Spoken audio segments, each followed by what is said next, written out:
నమస్కారం RTV news కు స్వాగతం. నేను రేవతి. ముందుగా హెడ్లైన్స్.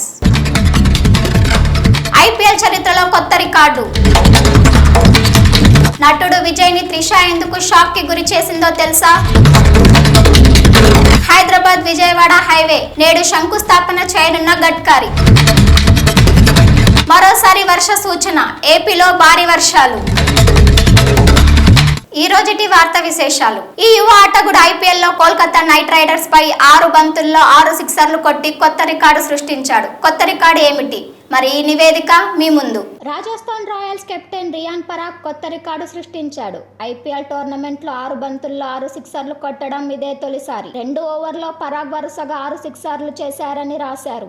ఐపీఎల్ చరిత్రలో తొలిసారిగా ఒక బ్యాట్స్మెన్ వరుసగా 6 బంతుల్లో 6 సిక్సర్లు కొట్టారు. చివరి 5 బంతుల్లో మెయిన్ అలీ ఒక 6 కొట్టగా తర్వాతి ఓవర్ మొదటి బంతికే వరుణ్ చక్రవర్తి ఒక 6 కొట్టారు. 206 పరుగుల లక్ష్యాన్ని ఛేదిస్తున్న రాజస్థాన్ రాయల్స్ ఒక దశలో ఇబ్బందుల్లో పడినట్లు కనిపించింది. ఆ జట్టులోని 5 బ్యాట్స్మెన్ 71 పరుగులకే అవుట్ అయ్యారు. ఆ తర్వాత 13వ ఓవర్లో రియాన్ పరాగ్, మెయిన్ అలీ బౌలింగ్ లో సిమ్రాన్ హెట్మేర్ సింగిల్ తీసుకున్నారు. ఆ తర్వాత 5 బంతుల్లో 5 సిక్సర్లు చేశారు. తర్వాత 14వ ఓవర్లో వరుణ్ చక్రవర్తి వేసిన ఓవర్ మొదటి బంతికే అతను ఒక పెద్ద 6 కొట్టి 6 బంతుల్లో 6 సిక్స్లు కొట్టి రికార్డు సృష్టించాడు. నటి త్రిష చాలా సినిమాల్లో నటించింది. ఇంతలో త్రిష వివాహం మరియు నటుడు విజయ్ తో డేటింగ్ గురించి పుకార్లు వ్యాపించడం కొనసాగుతోంది. విజయ్ త్రిష డేటింగ్ చేస్తున్నారని, పెళ్లి చేసుకుంటారని చాలా రోజులుగా వార్తలు వస్తున్నాయి. అయితే ఇప్పుడిప్పుడే వస్తున్న వార్తలు దీనికి విరుద్ధంగా ఉన్నాయి. ఈ నివేదికను చూడండి. సినిమా ప్రమోషన్ వేదికపై త్రిష వివాహం గురించి ఒక పేలుడు ప్రకటన చేసింది. త్రిష ప్రకటనతో నటుడు విజయ్ షాక్ అయ్యారు. తగ్ లైఫ్ సినిమా ప్రమోషన్ లో త్రిష పెళ్లి గురించి మాట్లాడింది. వివాహం గురించి అడిగినప్పుడు నటి త్రిష, నాకు వివాహం మీద నమ్మకం లేదు, నేను పెళ్లి చేసుకున్నా పర్వాలేదు, చేసుకోకపోయినా పర్వాలేదు అని అన్నారు. తన పెళ్లి ఎప్పుడు చేసుకుంటాడో తనకు తెలియదని, దీని ద్వారా త్రిష తనకు వైవాహిక జీవితంపై పెద్దగా నమ్మకం లేదని స్పష్టం చేసింది. మీకు నచ్చిన వ్యక్తి దొరికితే మీరు పెళ్లి చేసుకుంటారు, మీరు జీవితాంతం కలిసి ఉంటారని నమ్మితేనే వివాహం సాధ్యమవుతుందని, వివాహం కాబట్టి విడాకులు తీసుకోకండి, మనం అసంతృప్తితో జీవించకూడదని త్రిష చెప్పింది. త్రిష చేసిన ప్రకటన విజయ్ గురించేనని పుకార్లు వచ్చాయి. ఈ ప్రకటన విజయ్ మరియు త్రిష వివాహం విషయంలో వారి మధ్య విభేదాలకు దారితీసింది. ఆ మాటలకు బలాన్ని కూడా ఇచ్చింది. ఆమె విజయ్ తో ప్రేమలో ఉందని పుకార్లు వచ్చాయి. ది గోడ్ సినిమాలోని ఐటెం సాంగ్ ను కూడా అదే కారణంతో చేర్చారని చెప్పుకున్నారు. విజయ్ తన భార్యకు విడాకులు ఇచ్చి త్రిషను వివాహం చేసుకుంటాడని పుకార్లు వచ్చాయి. ఇప్పుడు త్రిష విజయ్ గురించి మాట్లాడిందా అని నెటిజన్లు చర్చించుకుంటున్నారు.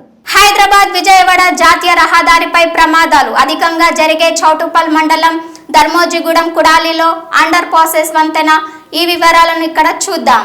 హైదరాబాద్ విజయవాడ జాతీయ రహదారిపై ప్రమాదాలు ఎక్కువగా జరిగే ప్రాంతాల్లో చౌటుప్పల్ మండలం ధర్మోజిగూడెం కుడాలి ఒకటి. ఇక్కడ గతంలో అనేక రోడ్డు ప్రమాదాలు జరిగాయి. 10ల సంఖ్యలో ప్రాణాలు కోల్పోయారు. దీంతో ధర్మోజిగూడెం వద్ద ఒక వెహికల్ అండర్ పాస్ వంతెన నిర్మించాలని ఎన్హెచ్ఏఐ అధికారులు ప్రతిపాదించారు. తాజాగా అండర్ పాస్ నిర్మాణానికి అనుమతులు లభించాయి. ఇక్కడ అండర్ పాస్ ఏర్పాటు చేయాలని ఎప్పటి నుంచో వాహనదారులు కోరుతున్నారు. ఈ నేపథ్యంలో ధర్మోజిగూడెం వద్ద అండర్ పాస్ వంతెన అవసరాన్ని గుర్తించి తాజాగా అనుమతులు మంజూరు చేశారు. ప్రస్తుతం వంతెన డిజైన్ పనులు జరుగుతున్నాయని ఎన్హెచ్ఏఐ అధికారులు వెల్లడించారు. కేంద్ర రవాణా శాఖ మంత్రి నితిన్ గడ్కరీ నేడు ఆ అండర్ పాస్ వంతెన శంకుస్థాపన చేయనున్నట్లు తెలిపారు. ఆంధ్రప్రదేశ్ లో రానున్న 2 గంటల్లో పిడుగులతో కూడిన భారీ వర్షాలు కురిసే అవకాశం ఉందని వాతావరణ శాఖ హెచ్చరించింది. ఆ వివరాలను ఇక్కడ చూద్దాం.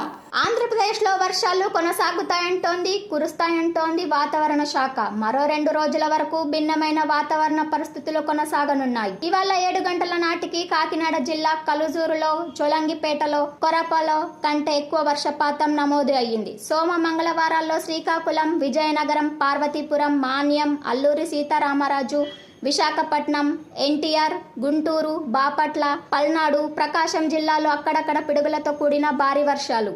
అనకాపల్లి, కాకినాడ, కోనసీమ, తూర్పు గోదావరి, పశ్చిమ గోదావరి, ఏలూరు, కృష్ణా, నెల్లూరు, కర్నూలు, అన్నమయ్య, చిత్తూరు, తిరుపతి జిల్లాలో అక్కడక్కడ పిడుగులతో కూడిన తేలికపాటి నుంచి మోస్తారు వర్షాలు కురిసే అవకాశం ఉంది.